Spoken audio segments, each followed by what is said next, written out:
Hallelujah, price lord. ಕರ್ತನಾದ ಯೇಸು ಕ್ರಿಸ್ತನ ನಾಮದಲ್ಲಿ ನಮ್ಮೆಲ್ಲ ಸಹೋದರ ಸಹೋದರಿಯನ್ನ ವಂದಿಸ್ತೇವೆ. ನೀವಿನ್ನೂ ವರ್ಡ್ ಆಫ್ ಟ್ರೂತ್ ಎಂಬ ಚಾನಲ್ನ ಮೊದಲನೇ ಬಾರಿಗೆ ವೀಕ್ಷಿಸುತ್ತಿರುವುದಾದರೆ ದಯವಿಟ್ಟು ಸಬ್ಸ್ಕ್ರೈಬ್ ಮಾಡ್ಕೊಳ್ಳಿ, ಲೈಕ್ ಮಾಡಿ, ಶೇರ್ ಮಾಡಿ, ಹಾಗೂ ನಿಮ್ಮ ಪ್ರಾರ್ಥನಾ ಮನವಿಗಳನ್ನು ನಮಗೆ ಕಮೆಂಟ್ ಮೂಲಕವಾಗಿ ತಿಳಿಸಿರಿ. ಹಾಗೆ ಕೆಳಗೆ ಕೊಟ್ಟಿರುವಂತಹ ನಂಬರನ್ನು ನಿಮ್ಮ ಪ್ರಾರ್ಥನಾ ಮನವಿಗಳಿರೋದಾದರೆ ನೀವು ತಿಳಿಯಪಡಿಸಬಹುದಾಗಿದೆ. ನಮ್ಮ ಪ್ರತಿನಿತ್ಯ ಗೂಗಲ್ ಮೀಟ್ನಲ್ಲಿ ನಡೆಯುವಂಥ ಪ್ರಾರ್ಥನೆಗಳಿಗೆ ಜಾಯ್ನ್ ಆಗಬೇಕಾದಲ್ಲಿ ಕೆಳಗೆ ಕೊಟ್ಟಿರುವಂಥ ನಂಬರನ್ನು ಸಂಪರ್ಕಿಸಿರಿ. ಕರ್ತನ ನಾಮಕ್ಕೆ ಮಹಿಮೆಯಾಗಲಿ. ಈ ಮೂಲಕ ನನ್ನ ಮಾತುಗಳನ್ನು ವೀಕ್ಷಿಸುವಂತೆ ನಿಮ್ಮೆಲ್ಲರಿಗೂ ಪ್ರಭುವಾದ ಯೇಸು ಕ್ರಿಸ್ತನ ನಾಮದಲ್ಲಿ ನನ್ನ ಸ್ನೇಹ ಪ್ರೀತಿ ವಂದನೆಗಳನ್ನು ತಿಳಿಸೋನಾಗಿದ್ದೇನೆ. ಈ ದಿನ ಬೆಳಗಿನ ಸಮಯ ನನ್ನ ಮಾತುಗಳನ್ನು ವೀಕ್ಷಿಸುವಾಗಲೇ ಅಂತರ್ಯದಲ್ಲಿ ವಿಶೇಷ ಒಂದು ಬಲವನ್ನು ಹೊಂದಿಕೊಂಡು ನಾವು ಈ ದಿನವೆಲ್ಲ ಸಂತೋಷ ಸಮಾಧಾನವಾಗಿ ಮುಂದೆ ಹೋಗಲಿಕ್ಕೆ ಯೇಸು ಸ್ವಾಮಿ ನಮಗೆ ಸಹಾಯ ಮಾಡಲಿ. ಮುಂದಿರುವ ಸಮಯ ಪ್ರಾರ್ಥನೆಯೊಂದಿಗೆ ದೇವರ ವಾಕ್ಯದ ಧ್ಯಾನಕ್ಕಾಗಿ ಹೋಗೋಣ. ಪ್ರೀತಿ ಸ್ವರೂಪನಾದ ತಂದೆ, ಒಳ್ಳೆಯ ಸಮಯಕ್ಕಾಗಿ ಸ್ತೋತ್ರ. ನಿನ್ನ ಮಾತುಗಳನ್ನು ಧ್ಯಾನಿಸ್ಲಿಕ್ಕಾಗಿ ಬೆಳಗಿನ ಸಮಯ ನಾವೆಲ್ಲರೂ ನಿನ್ನ ಸಮ್ಮುಖದಲ್ಲಾಗಿದ್ದೇವೆ. ಕೇಳುವ ವಾಕ್ಯಗಳು ನಮ್ಮ ಹೃದಯದಲ್ಲಿ ಚೈತನ್ಯ ಉಳ್ಳದಾಗಿ ಮಾರ್ಪಡಲಿ. ನಮ್ಮನ್ನ ದೇವರೇ ಪುನಃ ಒಂದು ಆವರ್ತಿ ಉಜ್ಜೀವಿಸಪಡಿಸೆಂಬುದಾಗಿ ಪ್ರಾರ್ಥಿಸ್ತೇನೆ. ಕೇಳುವ ನಿನ್ನ ಮಕ್ಕಳನ್ನ ಈ ವಾಕ್ಯದ ಮೂಲಕ ಬಲಪಡಿಸು. ಎಲ್ಲ ಘನತೆ ನಿನಗೆ, ಯೇಸುವಿನ ನಾಮದಲ್ಲಿ ತಂದೆಯೇ, ಆಮೇನ್ ಆಮೇನ್. ದಿನದ ಸಂದೇಶದ ವಿಷಯ ಏನಾಗಿದೆ ಎಂಬುದಾಗಿ ನೋಡೋದಾದ್ರೆ, ಮಧ್ಯರಾತ್ರಿಯ ಪ್ರಾರ್ಥನೆಯ ಪ್ರತಿಫಲ. ಮಧ್ಯರಾತ್ರಿಗಳಲ್ಲಿ ನಾವು ಪ್ರಾರ್ಥನೆ ಮಾಡುವಾಗ ನಮಗೆ ಸಿಕ್ಕುವ ಪ್ರತಿಫಲದ ಬಗ್ಗೆ ಅಥವಾ ನಮಗೆ ಸಿಕ್ಕುವ ಒಂದು ಲಾಭದ ಬಗ್ಗೆ ನಾವು ತಿಳಿದುಕೊಳ್ಳೋಣ. ಹಾಗಾದ್ರೆ ಮುಂಚಿತವಾಗಿ ನಾವು ನೋಡಬೇಕು, ಮಧ್ಯರಾತ್ರಿಗಳಲ್ಲಿ ಪ್ರಾರ್ಥನೆ ಮಾಡುವಾಗ ನಮಗೆ ದೊಡ್ಡ ಅದ್ಭುತವನ್ನ ಕಾಣಲಿಕ್ಕೆ ಸಾಧ್ಯವಾಗ್ತದೆ. ಮಧ್ಯರಾತ್ರಿ ಎಂಬುದಾಗಿ ಹೇಳುವಾಗ, ಈ ಮಾತುಗಳನ್ನು ಕೇಳುವಾಗಲೇ ನಿಮಗೆ ಯಾವ ಸಮಯ ಪ್ರಾರ್ಥನೆ ಮಾಡಬೇಕೆಂಬುದಾಗಿರುವಂತ ಚಿಂತೆ, ಯೋಚನೆ, ಪ್ರಶ್ನೆ ಬರ್ಬೋದು. ಮಧ್ಯರಾತ್ರಿ ಅಂತ ಹೇಳಿದ್ರೆ 4 ಜಾವಗಳಿದೆ. ಮೊದಲನೇದಾಗಿ 6 ರಿಂದ 9 ಗಂಟೆ ಒಂದು ಜಾವ, ಅಂದ್ರೆ ಸಂಜೆ 6 ಗಂಟೆಯಿಂದ 9 ಗಂಟೆ ಗಂಟ. 9 ರಿಂದ 12 ಎರಡನೇ ಜಾವ, 12 ರಿಂದ 3 ಗಂಟೆ ಗಂಟ ಮೂರನೇ ಜಾವ, ಮತ್ತೆ 3 ರಿಂದ 6 ಗಂಟೆ ಗಂಟ ನಾಲ್ಕನೇ ಜಾವ. ಇದರಲ್ಲಿ 12 ರಿಂದ 3 ಗಂಟೆ ಇರುವಂತ ಜಾವದಲ್ಲಿ, ಅಂದ್ರೆ ಮೂರನೇ ಜಾವದಲ್ಲಿ, ಅದು ಮಧ್ಯರಾತ್ರಿ ಆಗಿ ನಮಗೆ ಗುರುತಿಸಲ್ಪಡ್ತದೆ. ಆ ಜಾವದಲ್ಲಿ ಮಾಡುವ ಪ್ರಾರ್ಥನೆ ತುಂಬಾ ಅಮೂಲ್ಯವಾದದ್ದು, ತುಂಬಾ ಶಕ್ತಿ ಉಳ್ಳದ್ದು. ಈ ಮಧ್ಯರಾತ್ರಿಯಲ್ಲಿ ಅನೇಕ ಕಾರ್ಯಗಳು ನಡೆಯೋದನ್ನ ನಾವು ನೋಡ್ತೇವೆ. ಮಧ್ಯರಾತ್ರಿಯಲ್ಲಿ ಮಾಟ ಮಂತ್ರಗಳು, ಅನೇಕ ಕೃತ್ಯಗಳು, ಅಶುದ್ಧ ಕೃತ್ಯಗಳು, ಕಳ್ಳತನಗಳು, ಅನೇಕ ಕಾರ್ಯಗಳು ಮಧ್ಯರಾತ್ರಿಯಲ್ಲಿ ನಡೀತದೆ. ಆದ್ರೆ ಇವೆಲ್ಲ ನಡೆಯುವುದರ ಮಧ್ಯದಲ್ಲೇ ನಾವು ಮಧ್ಯರಾತ್ರಿಯಲ್ಲಿ ಪ್ರಾರ್ಥನೆ ಮಾಡುವಾಗ ಅದೆಲ್ಲದರ ಮೇಲೆ ಜಯ ಹೊಂದಬಹುದು. ಹಾಗಾದ್ರೆ ನಿಮ್ಮ ಕುಟುಂಬದಲ್ಲಿ ಸಮಸ್ಯೆಗಳನ್ನ, ಅನೇಕ ಗಲಿಬಿಲಿಗಳನ್ನ ತಂದೊಡ್ಡುವಂತ ಕ್ರಿಯೆಗಳು ಮಧ್ಯರಾತ್ರಿಯಲ್ಲೇ ಪ್ರಾರಂಭವಾಗಿರ್ತದೆ. ಈ ಮಧ್ಯರಾತ್ರಿ ಕ್ರೈಸ್ತರಾದ ನಾವು, ದೇವರ ಮಕ್ಕಳಾದ ನಾವು ಪ್ರಾರ್ಥನೆ ಮಾಡ್ಲಿಕ್ಕಾಗಿ ಸಮಯವನ್ನ ಬೇರ್ಪಡಿಸುವಾಗ ದೊಡ್ಡ ಅದ್ಭುತಗಳನ್ನ, ಪ್ರತಿಫಲವನ್ನ ನಾವು ಹೊಂದಿಕೊಳ್ಳಬಹುದು. ಹಾಗಾದ್ರೆ ನಾವು ಮಧ್ಯರಾತ್ರಿಯ ಪ್ರಾರ್ಥನೆಯನ್ನ ಪ್ರಾರಂಭ ಮಾಡಿಕೊಳ್ಳೋಣ. ಮಧ್ಯರಾತ್ರಿಗಳಲ್ಲಿ ಪ್ರಾರ್ಥನೆ ಮಾಡುವಾಗ ದೊಡ್ಡ ಒಂದು ಫಲಿತಾಂಶವನ್ನ ನಾವು ಹೊಂದಿಕೊಳ್ಬೇಕು. ಹಾಗಾದ್ರೆ ಮಧ್ಯರಾತ್ರಿಯ ಪ್ರಾರ್ಥನೆಯನ್ನ ಈ ದಿನದಿಂದಲೇ ನಾವು ಪ್ರಾರಂಭ ಮಾಡೋಣ. ಮಧ್ಯರಾತ್ರಿಗಳಲ್ಲಿ ನೀವು ಪ್ರಾರ್ಥನೆ ಮಾಡುವಾಗ ನಿಮ್ಮ ಕುಟುಂಬದ ಮೇಲೆ ಒಂದು ಜಯವನ್ನು ಹೊಂದಿಕೊಳ್ಬಹುದು. ನಿಮ್ಮ ಜೀವಿತದಲ್ಲಿ ಏನೆಲ್ಲ ತಡೆಗಳಿದೆಯೋ ಅದರ ಮೇಲೆ ಒಂದು ಜಯವನ್ನು ಹೊಂದಿಕೊಳ್ಬಹುದು. ನಿಮ್ಮ ವಿವಾಹದ ವಿಷಯದಲ್ಲಾಗಿರ್ಬೋದು, ಮಕ್ಕಳ ವಿಷಯದಲ್ಲಾಗಿರ್ಬೋದು, ಕೆಲಸದ ವಿಷಯದಲ್ಲಾಗಿರ್ಬೋದು, ಏನೆಲ್ಲ ವಿಷಯಗಳಿದೆಯೋ ಅದೆಲ್ಲದರ ಮೇಲೆ ಮಧ್ಯರಾತ್ರಿ ಪ್ರಾರ್ಥನೆ ಮಾಡುವಾಗ ಒಂದು ಬಿಡುಗಡೆಯನ್ನ, ಒಂದು ಬದಲಾವಣೆಯನ್ನ ಕಾಣಲಿಕ್ಕೆ ಸಾಧ್ಯವಾಗ್ತದೆ. ಹಾಗಾದ್ರೆ ಮಧ್ಯರಾತ್ರಿಯಲ್ಲಿ ಪ್ರಾರ್ಥನೆ ಮಾಡುವಾಗ ನಮಗೆ ಸಿಕ್ಕುವ ಪ್ರತಿಫಲದ ಬಗ್ಗೆ ಕೆಲವೊಂದು ವಿಷಯಗಳನ್ನು ವಾಕ್ಯದ ಮೂಲಕ ನಾವು ತಿಳಿದುಕೊಳ್ಳೋಣ. ಒಂದು ವಾಕ್ಯವನ್ನು ಓದಿಕೊಳ್ಳೋಣ. ಆದಿಕಾಂಡ 26ನೇ ಅಧ್ಯಾಯ 24ನೇ ವಚನ ಹೀಗೆ ಬರೆಯಲ್ಪಟ್ಟಿದೆ.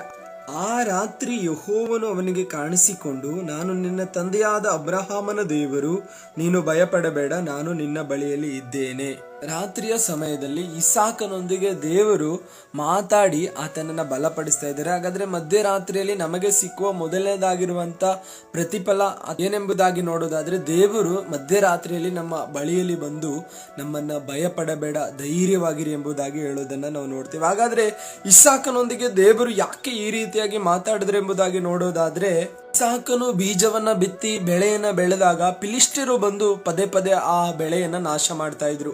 ಎಷ್ಟೇ ಇತನು ಬೆಲೆ ಬೆಳೆದ್ರು ಕೂಡ, ಎಷ್ಟೇ ಅವನು ತನ್ನ ಜಮೀನಲ್ಲಿ ಅಥವಾ ತನಗೆ ಕೊಟ್ಟ ಭೂಮಿಯಲ್ಲಿ ಏನೆಲ್ಲ ಬೆಳೆದ್ರು ಕೂಡ ಫಿಲಿಷ್ಟಿಯರು ಬಂದು ನಾಶ ಮಾಡೋದ್ರ ನಿಮಿತ್ತ ಅವನಿಗೆ ಏನು ಪ್ರತಿಫಲ ಸಿಗ್ತಾ ಇರಲಿಲ್ಲ. ಆದ್ರೆ ಅವನು ಆ ಭಯ ಅವನ ಹೃದಯದಲ್ಲಿದ್ದು, ಅವನ ಆ ಭಯದ ನಿಮಿತ್ತ ರಾತ್ರಿ ಕಾಲದಲ್ಲಿ ದೇವರ ಸಮ್ಮುಖದಲ್ಲಿ ಆಗಿರುವಾಗ ಪ್ರಾರ್ಥನೆ ಮಾಡ್ತಿದ್ದೇನೆ, ಇಸಾಕನೇ ನೀನು ಭಯ ಪಡಬೇಡ, ನಾನು ನಿನ್ನ ಬಳಿಯಲ್ಲಿ ಇದ್ದೇನೆ. ಹಾಗಾದ್ರೆ ನಿಮ್ಮ ಜೀವಿತದಲ್ಲೂ ಅನೇಕ ನಷ್ಟಗಳು ನಿಮಗೆ ಉಂಟಾಗ್ತಾ ಇರ್ಬೋದು.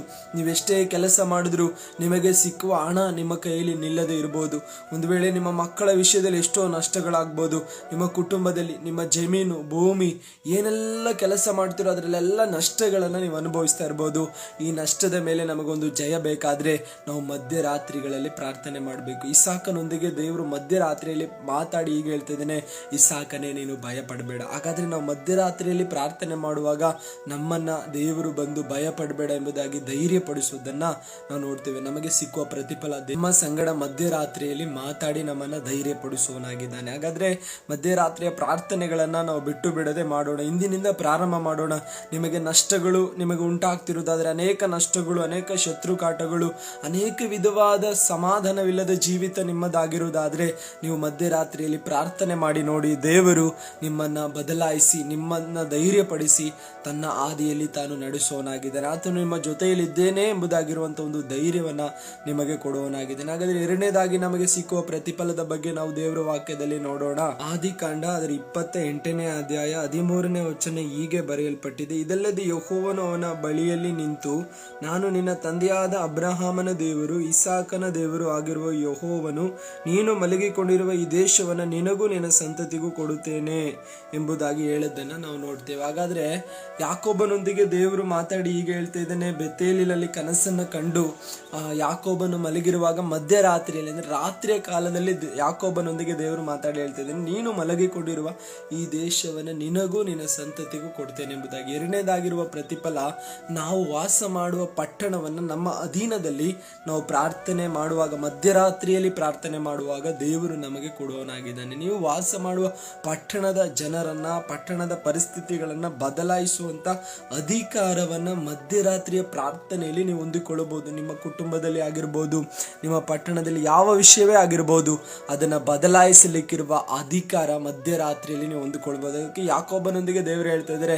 ನೀನು ಮಲಗಿಕೊಂಡಿರುವ ಅಂದ್ರೆ ನೀನು ಈಗಿರುವ ಸ್ಥಳ ನಿನಗೂ ನಿನ್ನ ಸಂತತಿಗೂ ಕೊಡ್ತೇನೆ. ಹಾಗಾದ್ರೆ ನೀವು ಮಧ್ಯರಾತ್ರಿ ಮೊಣಕಾಲೂರುವ ಸ್ಥಳವನ್ನ ನಿನಗೂ ನಿನ್ನ ಸಂತತಿಗೂ ಅನುಭವಿಸ್ಲಿಕ್ಕೆ ಸಾಧ್ಯವಾಗ್ತದೆ. ಒಂದು ವೇಳೆ ನಿಮ್ಮ ಸಂತಾನಕ್ಕೆ ಅಥವಾ ನಿಮ್ಮ ಸಂತತಿಗೆ ನೀವು ಏನು ಮಾಡದೆ ಇರಬಹುದು, ಏನು ಮಾಡ್ಲಿಕ್ಕೆ ಆಗದೆ ಇರಬಹುದು, ಆದ್ರೆ ಮಧ್ಯರಾತ್ರಿ ಎದ್ದು ನೀವು ಪ್ರಾರ್ಥನೆ ಮಾಡುವಾಗ ನಿಮ್ಮ ಸಂತತಿ ಆಶೀರ್ವದಿಸಲ್ಪಡ್ತದೆ, ನಿಮ್ಮ ತಲೆಮಾರು ಆಶೀರ್ವದಿಸಲ್ಪಡ್ತದೆ, ನಿಮ್ಮ ತಲೆಮಾರು ದೇವರಿಗಾಗಿ ನಿಲ್ಲುವಂಥದ್ದಾಗಿ ಮಾರ್ಪಡ್ತದೆ.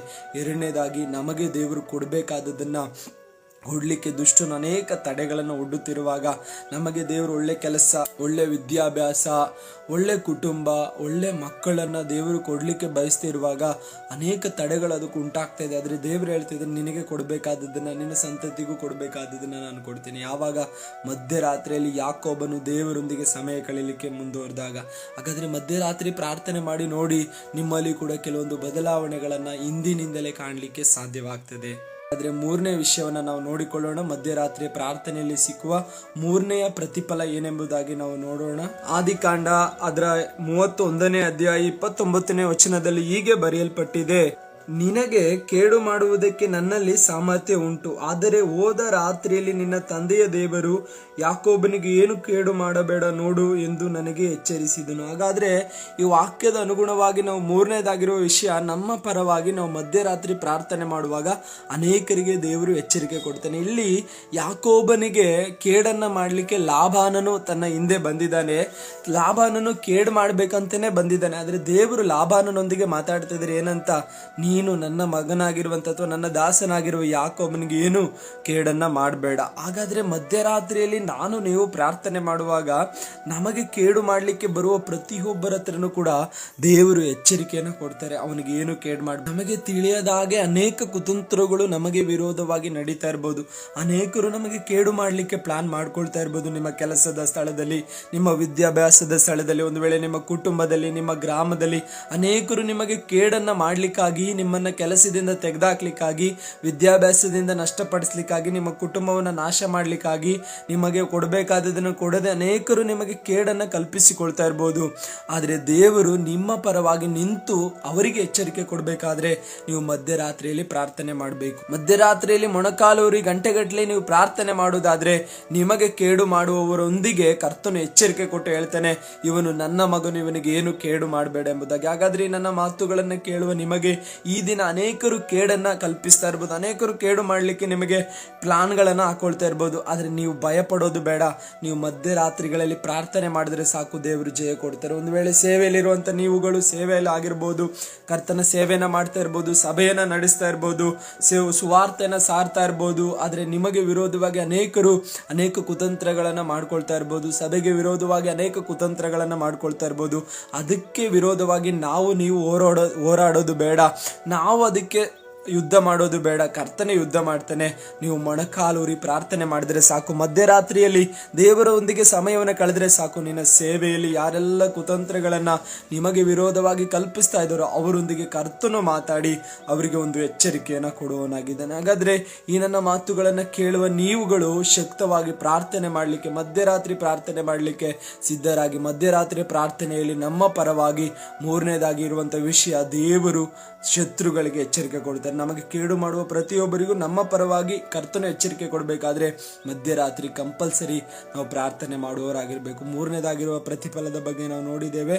ನಾಲ್ಕನೇದಾಗಿರುವಂಥ ಪ್ರತಿಫಲದ ಬಗ್ಗೆ ನಾವು ಒಂದು ವಾಕ್ಯವನ್ನು ಓದಿ ಈ ಸಂದರ್ಭದಲ್ಲಿ ತಿಳಿದುಕೊಳ್ಳೋಣ. ಆದಿಕಾಂಡ 32ನೇ ಅಧ್ಯಾಯ 26ನೇ ವಚನದಲ್ಲಿ ಹೀಗೆ ಬರೆಯಲ್ಪಟ್ಟಿದೆ: ಆ ಪುರುಷನು ನನ್ನನ್ನು ಬಿಡು, ಬೆಳಗಾಗುತ್ತದೆ ಅನ್ನಲು ಯಾಕೋಬನು, ನೀನು ನನ್ನನ್ನು ಆಶೀರ್ವದಿಸದೆ ಹೊರತು ನಿನ್ನನ್ನು ಬಿಡುವುದಿಲ್ಲ ಅಂದನು. ಯಾಕೋಬನು ರಾತ್ರಿ ಕಾಲದಲ್ಲಿ ದೇವರೊಂದಿಗೆ ಹೋರಾಡಿ ಪ್ರಾರ್ಥಿಸ್ತಾ ಇದ್ದಾನೆ. ಪ್ರಾರ್ಥನೆ ಮಾಡುವಾಗ ದೇವರೊಂದಿಗೆ ಹೇಳ್ತಾ ಇದ್ದಾನೆ, ನೀನು ನನ್ನನ್ನು ಆಶೀರ್ವದಿಸದೆ ಹೊರತು ನಾನಿನ್ನ ಬಿಡೋದಿಲ್ಲ. ಹಾಗಾದ್ರೆ ಪ್ರಾರ್ಥನೆ, ಮಧ್ಯರಾತ್ರಿ ಪ್ರಾರ್ಥನೆಯಲ್ಲಿ ನಾಲ್ಕನೇದಾಗಿ ಸಿಕ್ಕುವ ಪ್ರತಿಫಲ ಏನಂದ್ರೆ, ದೇವರೇ ನಮ್ಮನ್ನು ಆಶೀರ್ವದಿಸ್ತಾರೆ. ನೇರವಾಗಿ ದೇವರೇ ನಮ್ಮನ್ನು ಆಶೀರ್ವದಿಸ್ತಾರೆ.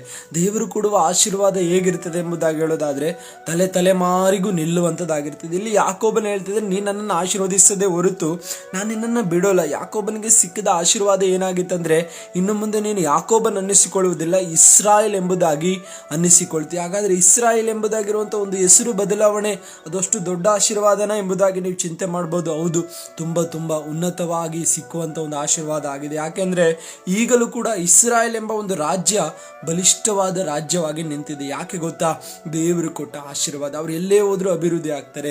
ಎಲ್ಲೇ ಅವರನ್ನ ಇಟ್ಟರು ಅವರು ದೇವರ ಸಹಾಯವನ್ನ ಹೊಂದಿಕೊಳ್ಳುವವರಾಗಿರ್ತಾರೆ. ಅಂದ್ರೆ ಯಾಕೋಬನು ದೇವರೊಂದಿಗೆ ಹೋರಾಡಿ ಆಶೀರ್ವಾದವನ್ನು ಹೊಂದಿಕೊಂಡ ನಂತರವಾಗಿ ಅವರ ತಲೆಮಾರಿಗೂ ಸಿಕ್ಕಿದ ಅದೇ ಆಶೀರ್ವಾದ ಆಗಿತ್ತು ಇಸ್ರಾಯೇಲ್ ಎಂಬುದಾಗಿ. ಇಸ್ರಾಯೇಲ್ ಎಂಬುದಾಗಿ ಹೇಳಿದ್ರೆ ಇಡೀ ಪ್ರಪಂಚದಲ್ಲೇ ಏನಾಗಿದೆ, ಒಂದು ಸಣ್ಣ ರಾಜ್ಯವಾಗಿದೆ. ಆದ್ರೂ ಕೂಡ ಅನೇಕ ರಾಜ್ಯಗಳು ಅದನ್ನ ಕೇಳುವಾಗಲೇ, ಅದರ ಹೆಸರನ್ನು ಕೇಳುವಾಗಲೇ ಭಯ ಪಡ್ತದೆ. ಅಲ್ಲಿಂದ ಚರಿತ್ರೆಯನ್ನ ನೋಡೋದಾದ್ರೆ, ವಿಶ್ವಸಂಸ್ಥೆ ಇಸ್ರಾಯೇಲರಿಗೆ ಒಂದು ರಾಜ್ಯವಾಗಿ ಬೇರ್ಪಡಿಸಿ ಕೊಟ್ಟಾಗ ಅದು ಮರುಭೂಮಿ ಆಗಿತ್ತು. ಏನು ಬೆಳೀಲಿಕ್ಕೆ ಆಗ್ತಾ ಇರಲಿಲ್ಲ. ಅಲ್ಲೂ ಕೂಡ ದೇವರವರೊಂದಿಗಿದ್ದು ಒಂದು ಸಮೃದ್ಧಿಯನ್ನ ಕೊಟ್ಟಿದ್ದಾರೆ. ಹಾಗಾದ್ರೆ ಇಸ್ರಾಯೇಲ್ ಎಂಬುದಾಗಿರುವಂತ ಒಂದು ಹೆಸರಿನಲ್ಲಿರುವ ಆಶೀರ್ವಾದ ಅದು ಉನ್ನತವಾದದ್ದು. ಅವರು ಎಲ್ಲೇ ಹೋದ್ರೂ ಅಭಿವೃದ್ಧಿ ಆಗ್ತಾರೆ. ಹಾಗಾದ್ರೆ ಮಧ್ಯರಾತ್ರಿಯಲ್ಲಿ ನೀವು ಪ್ರಾರ್ಥನೆ ಮಾಡುವಾಗ ಉನ್ನತವಾದ ಒಂದು ಆಶೀರ್ವಾದವನ್ನ ಕರ್ತನಿಂದ ನಾವು ಹೊಂದಿಕೊಳ್ಬಹುದು. ಅದರಿಂದ ಮಧ್ಯರಾತ್ರಿಯ ಪ್ರಾರ್ಥನೆಯಲ್ಲಿರುವ ಪ್ರತಿಫಲದ ಬಗ್ಗೆ ನಾವು ಧ್ಯಾನ ಮಾಡಿಕೊಂಡಿದ್ದೇವೆ. ಒಂದನೇದಾಗಿ, ದೇವರು ಮಧ್ಯರಾತ್ರಿಯಲ್ಲಿ ನಮ್ಮೊಂದಿಗೆ ಮಾತಾಡಿ ನಮ್ಮನ್ನ ಧೈರ್ಯಪಡಿಸುವನಾಗಿದ್ದಾನೆ.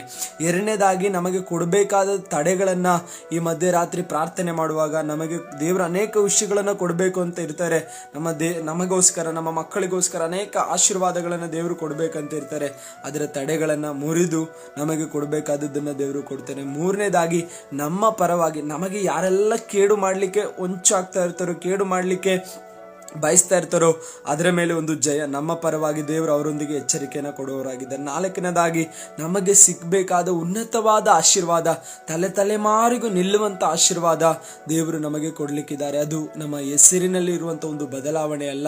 ಯಾಕೋಬನನ್ನ ಇಸ್ರಾಯೇಲರಾಗಿ ಮಾರ್ಪಡಿಸಿದ್ದು ಅಥವಾ ಆತನ ಹೆಸರನ್ನ ಬದಲಾಯಿಸಿದ್ದು ನೋಡ್ಲಿಕ್ಕೆ ಸಣ್ಣ ಒಂದು ಆಶೀರ್ವಾದ ಅನ್ಬೋದು. ಆದ್ರೆ ತಲೆಮಾರಿವರೆಗೂ ಅದು ನಿಲ್ಲುವಂತದ್ದಾಗಿತ್ತು. ಇಸ್ರಾಯೇಲ್ ಅಂದ್ರೆ ಈಗಲೂ ಕೂಡ ಬಲಿಷ್ಠವಾದ ಒಂದು ಜನಾಂಗವಾಗಿದೆ. ಹಾಗಾದ್ರೆ ನನ್ನ ಸಂತಾನ, ನಿನ್ನ ಸಂತಾನ, ನನ್ನ ಸ್ತೋತ್ರ ತಲೆಮಾರು ಏನಾಗಬೇಕು? ಬಲಿಷ್ಠವಾಗಿ ಮಾರ್ಪಡಬೇಕು. ಹಾಗಾದ್ರೆ ಮಧ್ಯರಾತ್ರಿ ಪ್ರಾರ್ಥನೆ ಮಾಡೋಣ. ನಿಮ್ಮ ಮಕ್ಕಳಿಗಾಗಿ ಪ್ರಾರ್ಥನೆ ಮಾಡಿ, ನಿಮ್ಮ ಕುಟುಂಬಕ್ಕಾಗಿ ಪ್ರಾರ್ಥನೆ ಮಾಡಿ, ನಿಮ್ಮ ವಿದ್ಯಾಭ್ಯಾಸಕ್ಕಾಗಿ ಪ್ರಾರ್ಥನೆ ಮಾಡಿ, ನಿಮ್ಮ ಕೆಲಸಕ್ಕಾಗಿ ಪ್ರಾರ್ಥನೆ ಮಾಡಿ, ನಿಮ್ಮ ಸ್ನೇಹಿತರಿಗಾಗಿ ಪ್ರಾರ್ಥನೆ ಮಾಡಿ, ಮಧ್ಯರಾತ್ರಿ ನಶಿಸಿ ಹೋಗುವ ಜನಗಳಿಗಾಗಿ ಪ್ರಾರ್ಥನೆ ಮಾಡಿ, ನಾಶನಕ್ಕೆ ಹೋಗ್ತಿರುವ, ನರಕಕ್ಕೆ ಹೋಗ್ತಿರುವ ಜನರಿಗಾಗಿ ಕಣ್ಣೀರಿಡಿ. ಮಧ್ಯರಾತ್ರಿಯ ಒಂದೊಂದು ಜಾವದಲ್ಲಿ ನಾವೇನ್ ಮಾಡೋಣ?